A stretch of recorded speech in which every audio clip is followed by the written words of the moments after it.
La société Énergie électrique du Congo, EDC, à l'écoute de sa clientèle.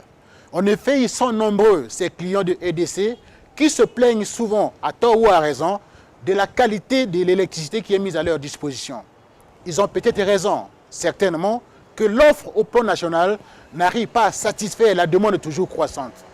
Mais d'autre part, quand on fait le ratio, quand les responsables de l'énergie électrique du Congo font le ratio, c'est-à-dire la qualité ou la quantité de l'électricité fournie aux abonnés et la quantité commercialisée, il y a un déficit qui est criard. Et c'est en ce moment-là que se pose le fameux problème des abonnés clandestins ou des branchements pirates. Les branchements pirates et les voies de régularisation, c'est le thème de notre émission. Le problème est tellement de grande actualité que nous allons consacrer un numéro spécifiquement à cette question de branchement pirate et des voies de régularisation. Comme on le dit souvent, qui n'a point mené d'enquête n'a pas droit à la parole. Sur cette question, je ne vous en dis pas plus. Nous avons notre enquêteur, Vichizabé, qui était dans les différents quartiers de Brazzaville. Nous allons le recevoir sur ce plateau. Monsieur Vichizabé, bonjour. Bonjour, monsieur Antoine Média. Vous étiez dans les différents quartiers de Brazzaville. Quelle est la situation exactement? La situation, de façon générale, est très criarde. Nous sommes passés dans plus de 3 agences au niveau de la ville capitale. Le constat est très amer. Tous les responsables des agences se plaignent. Trop de branchements pirates et cela crée un déficit énorme côté finance de l'entreprise. Oui, mais qu'est-ce que vous avez à proposer à nos téléspectateurs maintenant? Sur ce, je ne dirais pas assez, mais je vais plutôt proposer ce reportage que nous allons suivre dans les différentes agences où nous sommes passés et sur l'opération de démantèlement des réseaux pirates au niveau de Brazzaville. Les 1.5, les 2.5, les fils de téléphone, les rétilènes enfouis dans le sol et autres matériels non appropriés. Voilà l'arsenal de ceux qui font les branchements pirates sur le réseau de EDC.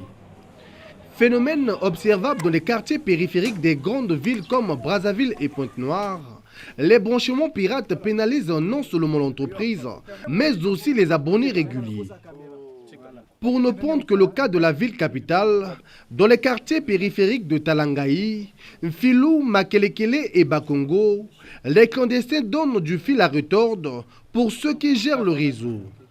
En décembre de l'année passée, nous avons porté une opération qui a consisté à démanteler les mauvais branchements. Parce que vous êtes sans ignorer que les mauvais branchements détériorent aussi la qualité de l'énergie, notamment auprès des usagers qui sont réellement abonnés chez nous. Quand vous avez des postes chargés, ça veut dire que vous avez une augmentation de la charge et vous avez des pannes récurrentes. Les zones où nous avons vraiment opéré de manière un peu accentuée, c'est le quartier Inzouli. Quand vous êtes à la mairie Filou, un peu plus en haut, et comme l'accessibilité est un peu difficile, il y a des nouveaux quartiers par là-bas. C'est là-bas que nous avons travaillé durant la période de décembre de l'année passée. Nous avons frôlé 300, 400 par là sur toute l'opération que nous avons eu à faire. Au niveau technique, la surcharge, quand vous le ressentez dans un réseau, c'est d'abord, vous avez d'abord des câbles qui se mettent à brûler. Parce que vous savez que la surcharge, c'est demander plus que ce qu'il ne faut. Vous avez d'abord des câbles qui brûlent, vous avez des ruptures de conducteurs. Donc là, vous vous rendez compte que vous avez l'habitude d'aller tous les jours dans le même quartier. Vous ressentez la surcharge. Ensuite, on fait des mesures de charge. Nous allons dans les postes, souvent c'est la nuit, nous faisons des mesures de charge et nous constatons que la charge est très élevée. Et quand nous regardons un peu avec les amis du commercial, on se rend compte que normalement la densité de consommation est très élevée. Et c'est après ça, avec les amis du commercial, nous regardons comment on peut se mettre ensemble pour faire une opération. C'est-à-dire avec le commercial, c'est-à-dire que l'électricité fournie ne rapporte pas assez d'argent. Voilà, ne rapporte pas assez d'argent.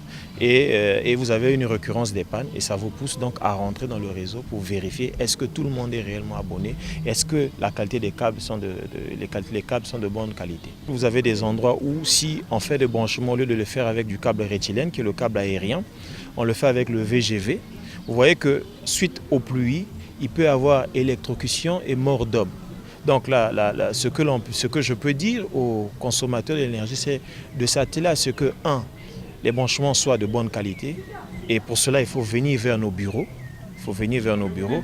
La deuxième des choses aussi, c'est essayer aussi dans les quartiers de veiller à ce que n'importe qui ne fasse pas n'importe quoi.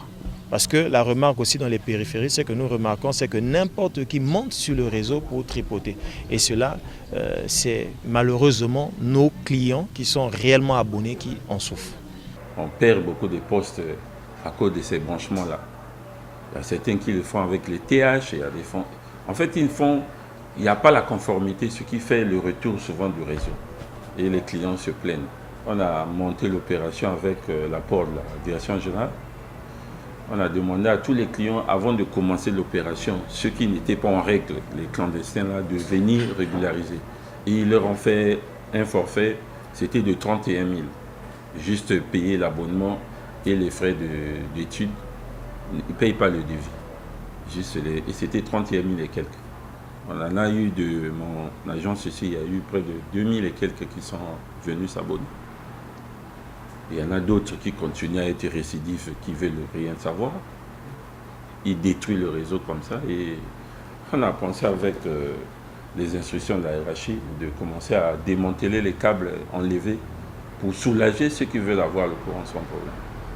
Parce que souvent les retours du réseau, les clients pensent que c'est seulement que c'est des faits normaux. Non, il y a des situations où en mettant leur branchement avec des TH qui ne sont pas conformes, quand ça se touche, ça fait un boom. Et le boom va au réseau, au poste. Et souvent, dans les transports, on a des sérieux problèmes à cause de ça. Pour eux, ils pensent que c'est l'incompétence. Je vais vous parler de la poudrière. Depuis qu'on a fait au niveau de la poudrière, on a fait un démantèlement sérieux. Aujourd'hui, les gens ne se plaignent plus du courant. Hein. Ils ne se plaignent plus. On a enlevé et puis on a demandé au chef des quartiers, de blocs là, et celui qui s'agrippe à venir faire un branchement sans qu'il ait les papiers de la société, vous nous appelez, on est en train d'attraper d'autres et ça commence à aller. Mais il y en a encore, il y a toujours des cas difficiles. Ils veulent qu'on aille enlever. On en a enlevé, je vais vous montrer déjà des câbles là. Ils en ont encore acheté et on va continuer toujours à les enlever jusqu'à ce qu'ils vont comprendre qu'il faut qu'ils se mettent dans les normes, c'est tout. C'est seulement l'opération doit continuer. Doit continuer. Si on veut que les clients soient soulagés, il faut qu'on continue l'opération. C'est à eux aussi de nous aider. C'est à eux aussi de nous aider. C'est très important. Quand ils nous aident aussi, il y a certains qui disent non, on a vu des gens venir faire un branchement à 19h, à 18h. Nous, on ne peut pas se permettre d'aller faire un branchement la nuit. C'est pas possible, c'est pas nous. Les chefs de quartier, ils commencent à adhérer à la chose. Ils commencent à adhérer parce qu'ils veulent avoir le courant. Et nous voulons leur donner ce courant-là de bonne qualité aussi.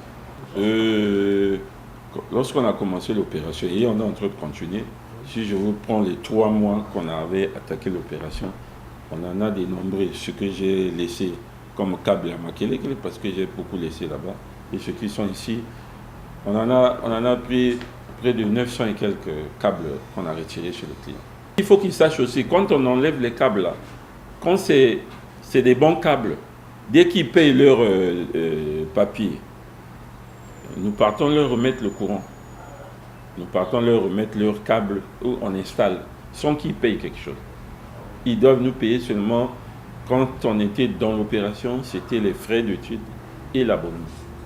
Ma zone de compétence étant du pont de Bikalou jusqu'à Ngamakoso, au quartier Manianga. Donc j'ai la gestion des quartiers périphériques. À l'heure actuelle où nous parlons, j'ai la gestion de 22 500 polices qui sont actives, que nous facturons. Oui. Donc avec les quartiers périphériques, nous avons ce phénomène-là de branchements pirates. Il y en a beaucoup, les branchements clandestins. La direction d'exploitation de Brazzaville a même au mois de mai lancé une opération pour essayer de régulariser. Donc on a dit les gens ne payent plus les devis, mais qu'ils viennent payer seulement 31 000 les frais d'études et les abonnements. Nous avons enregistré des gens qui sont venus payer. Au moins 4 200 clients se sont ajoutés par rapport à cette opération de mai.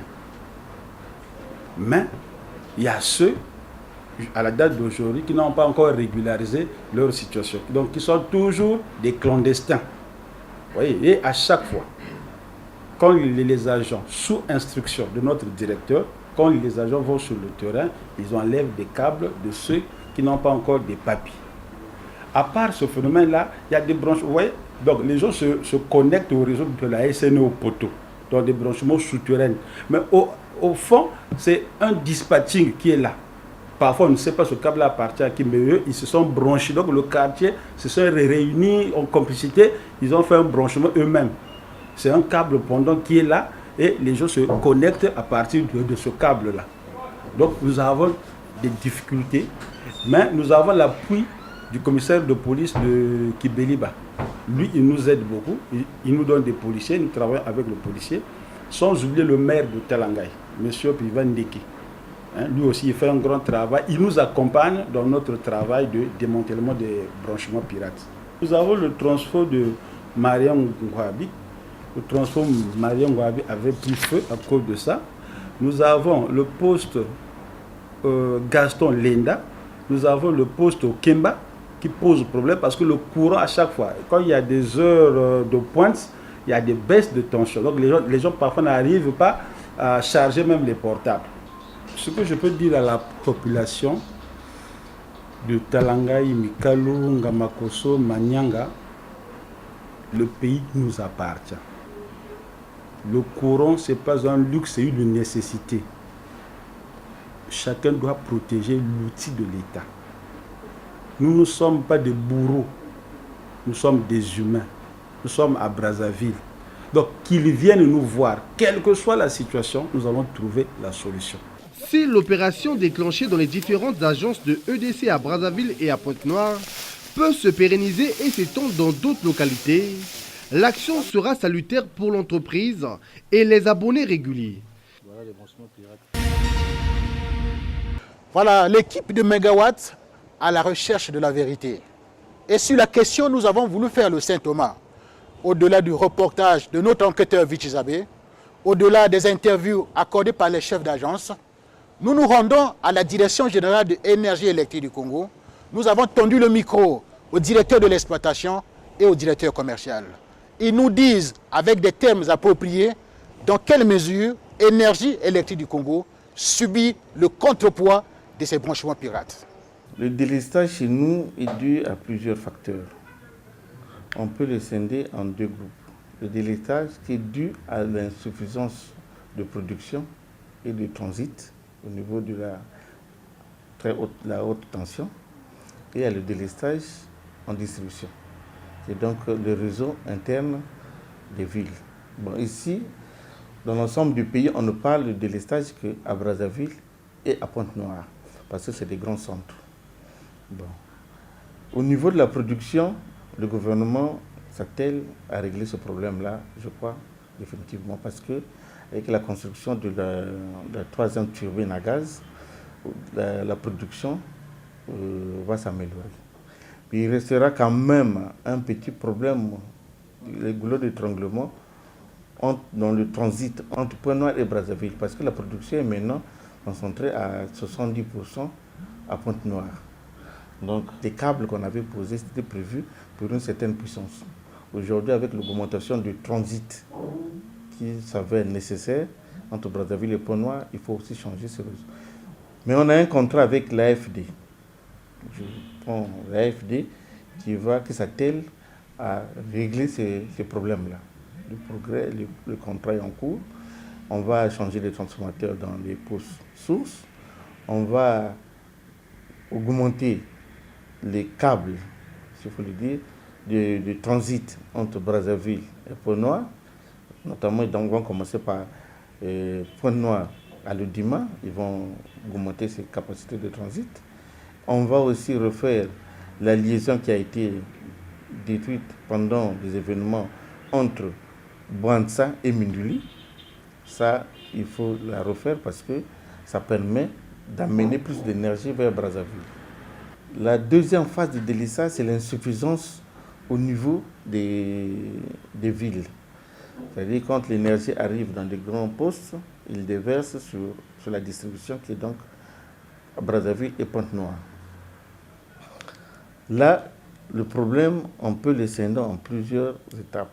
La première, c'est parce que, il faut le dire, depuis qu'on a connu certains événements, le gouvernement a investi beaucoup d'argent. En moins de 20 ans, là où nous sommes, on a investi près de 60% des nouveaux postes qu'on a eu à construire en 20 ans. Alors que ça se faisait, c'est une étape qu'il faut dire que c'était rare. Mais ça s'accompagne des mauvaises habitudes de consommateurs. Avant, on n'avait pas de délestage parce que tout le monde a été au compteur. Mais après, les gens, le monde aujourd'hui, consomme sans compteur. C'est un goulot d'étranglement parce que les pertes aujourd'hui avoisinent près de 60% de ce que nous donnons à la population. Nous ne pouvons pas quantifier parce que aujourd'hui, avec les habitudes, il y a le forfait qui nous prend beaucoup d'énergie qu'on ne peut pas quantifier.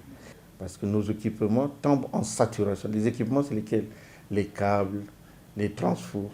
Parce que le transfert qui est prévu pour 230 clients, nous sommes autour de 500 clients qui consomment autour de ce transfert. Et dans ces 400 et quelques clients-là, on a 50% qui sont au forfait. Du coup, pour sauvegarder cet équipement-là, nous sommes obligés de faire des délestages. Il y a deux phénomènes qu'on peut dire. Il y a insuffisance de production qu'on ne peut pas donner aux clients, que ce soit à la distribution, que ce soit au transport, c'est le même phénomène. Il y a aussi le phénomène des populations qui se raccordent sans autorisation. Parce que nous savons à quel moment on peut raccorder un client. Mais ils ne viennent pas nous voir pour dire comment se faire raccorder. Aujourd'hui, il faut se le dire que dans les quartiers périphériques, c'est les quartiers périphériques qui souffrent plus de délestage. Les statistiques, Poto, Mungali, Wenze, tout ça, les postes, aujourd'hui on a pu maîtriser les charges dans ces quartiers-là. Les vieux quartiers, on a pu maîtriser. Au centre-ville ici, on ne déleste plus localement. À Poto, on ne déleste plus localement. Même à Mungali, on fait de moins en moins de délestage localement. Mais ce sont des quartiers périphériques où les gens tirent le réseau comme ils pensent. Mais s'ils s'adressent à nous, on s'accorde avec les chefs de quartier, avec le matériel que nous recevons quotidiennement. On leur fait un réseau correct. À ce moment-là, on peut surveiller, faire les statistiques pour dire que bon, le client est à tel point, on peut lui construire un poste, voilà le nombre de clients. Mais ils le font anarchiquement. C'est vrai qu'on a, je ne sais pas caché, hein, c'est visible dans les populations, il faut le dire. À Pont-Noir, aujourd'hui, on a une dizaine de postes construits, non équipés. Et d'ici, dans 6 mois, 7 mois, ces postes-là, on a eu du matériel pour équiper ces postes-là. À Brazzaville, on a une vingtaine de postes comme ça aussi. Nous avons attendu le matériel. Le matériel est en stock en ce moment. D'ici 3, 4 mois, 5 mois, 6 mois, peut-être plus tard, on aura équipé la plupart de ces postes. Je ne veux pas dire que tous ces postes-là seront équipés, mais la plupart de ces postes, on va les équiper. Il faut se dire aussi, comme je vous ai dit, l'AFD est là. Ils vont construire 40 postes, nouveaux postes. Donc ça va soulager énormément la vie.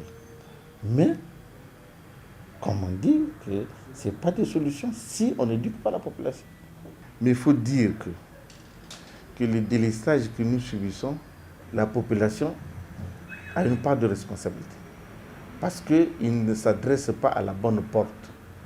Vous allez constater, les gens qui interviennent sur notre réseau, la plupart, je dis bien la plupart, n'arrivent pas à l'entreprise pour déclarer les difficultés. Nous avons aujourd'hui le dépannage qui fonctionne déjà. Le 42-42, vous appelez le 42-42, ou bien vous venez ici au centre-ville, il y a une permanence. Les problèmes de délestage, c'est une préoccupation. C'est une préoccupation majeure pour l'entreprise. La direction commerciale, aujourd'hui, dans la nouvelle configuration de l'entreprise, est un peu donc le patron des exploitations. Et au regard de cela, des instructions ont été données, ou nous avions donné des instructions dans toutes nos exploitations, de travailler dans ce sens, de travailler au quotidien pour lutter contre ce problème de délestage. Et je pense que mon collègue vous a aussi dit que parmi les causes liées au délestage, il y a ce que vous connaissez, les branchements dits pirates. Au quotidien, nos agents travaillent dans ce sens-là. Ils démantèlent chaque jour ces branchements dits pirates pour soulager évidemment les équipements que nous avions donc aujourd'hui la charge d'exploiter. Okay? Et dans ce travail-là, il n'y a peut-être pas que ceux qui consomment ou les branchements dits pirates, mais nous avions aussi des consommateurs clandestins qui sont des structures correctes, mais qui consomment comme ça, sans pourtant être aussi connus dans nos fichiers. Et donc nous faisons aussi ce travail de normalisation ou de régularisation de ces cas de situation. Les tarifs d'électricité actuels dans notre pays sont régis. C'est donc l'arrêté numéro 681 du 19 mars 1994 qui fixe donc les tarifs d'électricité dans notre pays. Et ça veut dire quoi? Que ça fait 25 ans aujourd'hui que nous appliquons les mêmes tarifs d'électricité dans tout le pays. Et donc il n'y a pas une manipulation informatique, okay, qui amènerait les gens à penser qu'il y a surfacturation. Par contre, nous avions un problème où nous avions des consommateurs qui sont au forfait. Et pour ces clients-là, évidemment, avec ce que nous connaissons, ce que vous avez dit au début, qu'il y a des délestages et que parfois ils se retrouvent comme ça où il y a beaucoup de jours, ils sont dans le noir, mais malheureusement, c'est la même facture qui arrive après 2 mois. Et donc pour ces clients-là, ils pensent que ça prend la forme de la surfacturation. Mais nous avions reçu des orientations de la part des autorités, donc de la tutelle, pour travailler efficacement, pour trouver une solution, je dirais, définitive à ce problème. Et une partie de la solution passe par la pose systématique des compteurs aux abonnés, pour que tous les abonnés soient facturés au réel de leur consommation. Et donc nous y travaillons, et je pense qu'il y a un plan d'approvisionnement en équipement de comptage qui est aujourd'hui en cours de mise en œuvre. Et je pense que nous mettrons les compteurs sur tous nos consommateurs pour que chacun paye réellement ce qu'il consomme. Nous disons aux abonnés du EDC de nous faire confiance. Et nous leur disons aussi que les portes de nos bureaux sont ouvertes. Et donc, s'ils ont des soucis, partout ils peuvent se trouver. Bon, pour le cas, au moins pour ceux qui sont à Brazzaville. Mais ils doivent venir à la direction générale. Nous les recevrons et nous essayerons de trouver au mieux les solutions à leurs problèmes. Tout compte fait, les branchements pirates, la facturation au forfait sont de véritables poisons pour l'énergie électrique du Congo.